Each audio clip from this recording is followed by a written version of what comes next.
morning and welcome to Evita, cooking at the rhythm of my heart. Over the course of the last 13 years since my diagnosis, I've had to make several adjustments on my eating habits and my cooking needs. In an effort to maintain a heart-healthy diet without giving up the foods that I enjoy to eat, I developed a series of recipes and I try to make and create some of the ingredients that I use at home. I've already shared with you my homemade version of sazon with cilantro and achiote. I also like to keep my own paste on the refrigerator or the freezer, such as the garlic and cilantro and culantro paste. And these are ingredients that I use a lot in my recipes that help keep and maintain the flavor and the quality of the recipe.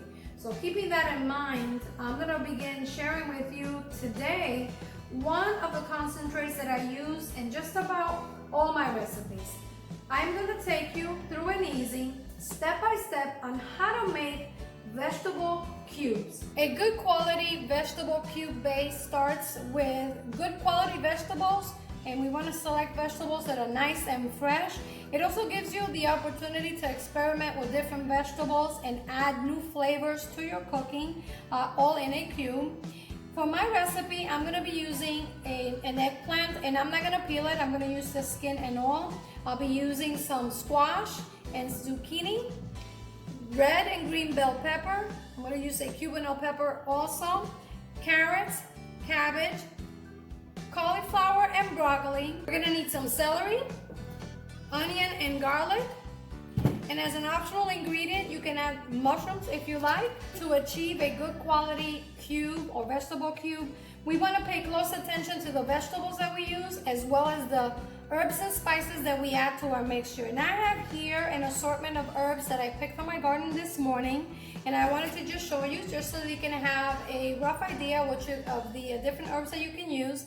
I have some thyme, and I also have some oregano, fresh oregano, and over here I have oregano fino, and this is a variety of oregano that we use in Puerto Rico, and I happen to be lucky enough to have a plant that my mom sent to me. I have another variety of oregano, and this is a wide leaf or a wild oregano, also found in Puerto Rico and Cuba. I have found this plant in the local Home Depot stores, and they have it under Cuban oregano, so be sure to check that out. And you know, I'm a fan of the dos primitos, of the two cousins, so I also have some culantro, some cilantro, and some parsley. Now, besides all of these ingredients, the most and the crucial ingredient that we have to pay close attention to is the salt.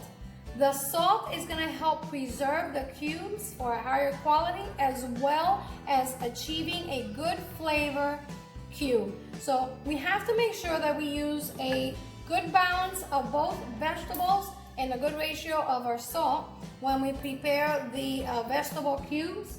I'm also going to need some coriander seeds for this recipe. I'm going to use some turmeric for color, a bay leaf, and finally we're going to use some extra virgin olive oil to cook all the vegetables. Let's get started. Preheat the oil on high, and we're going to add the onions and the garlic, and we're going to saute it and cook it until our garlic and our onions are translucent, and you want to stir it just to make sure the garlic doesn't burn. When the garlic burns, it tends to be bitter. Begin adding our vegetables, and this takes several minutes. Continue cooking your vegetables on high for about 8 to 10 minutes, and I'm going to cover them. We want to add our spices. Start with our bay leaf, coriander seeds powder, onion and garlic powder, black pepper, and of course the turmeric. Add the salt to our vegetables, and as soon as you add the salt, you notice that the vegetables start to sweat all their natural water and liquid. And we're going to stir it and continue cooking the vegetables covered, and we're going to reduce the heat to medium high. Finally, we want to add all our herbs, and we're going to stir. Seems like a lot of vegetables, but when we're done cooking it, it's going to cook down quite a bit. Cover them and continue cooking them 8 to 10 minutes. When the vegetables cook and most of the liquid has evaporated, we're gonna turn it off and we're gonna put this through the processor to form a puree. The vegetables are processed.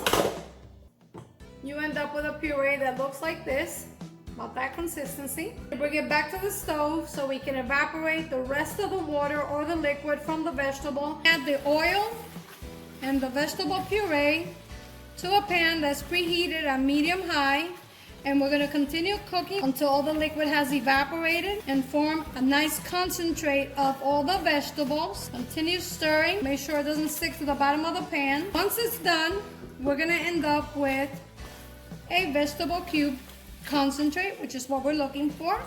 We know the vegetables are ready when they begin to stick to the bottom of the pan. Like you can see, it's already sticking to the bottom. That's an indication that all the liquid has evaporated. With a little bit of time and patience, our vegetable puree is ready. Check it out, it's nice and thick. We're ready for the mold. To take the mixture and spread it evenly on a cookie tray lined up with parchment paper. Place it in the freezer to set.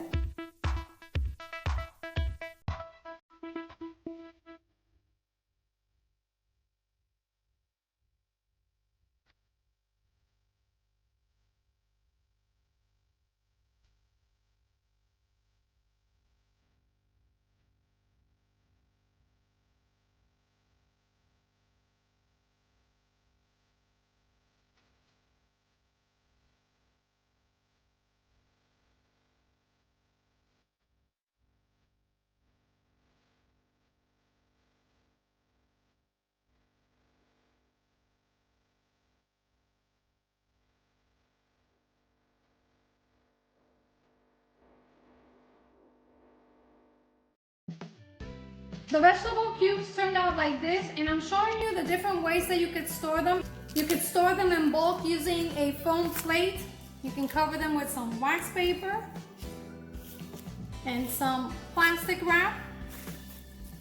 Wrap them well, and you can keep them in the freezer for months. Another way that you can store the cubes is in individual cubes using some wax paper and using a zip bag like this, which are very convenient. I'm gonna place them in the bag, just like that. Put them in single layered.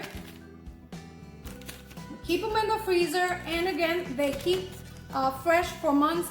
You can also store these cubes in the refrigerator, but remember that these are homemade cubes without preservatives, so they're gonna go rancid pretty quickly. My suggestion is to use them within a week or so. And finally, you can also store them in bars and wrap them in wax paper and saran wrap. Well, you guys, I hope you enjoyed the video, and as always, remember to subscribe, like and share my videos, and activate the notification bell. And you can leave your questions, comments, and suggestions on the description box below. As always, I'm Evita, cooking at the rhythm of my heart. Buen provecho y hasta la próxima.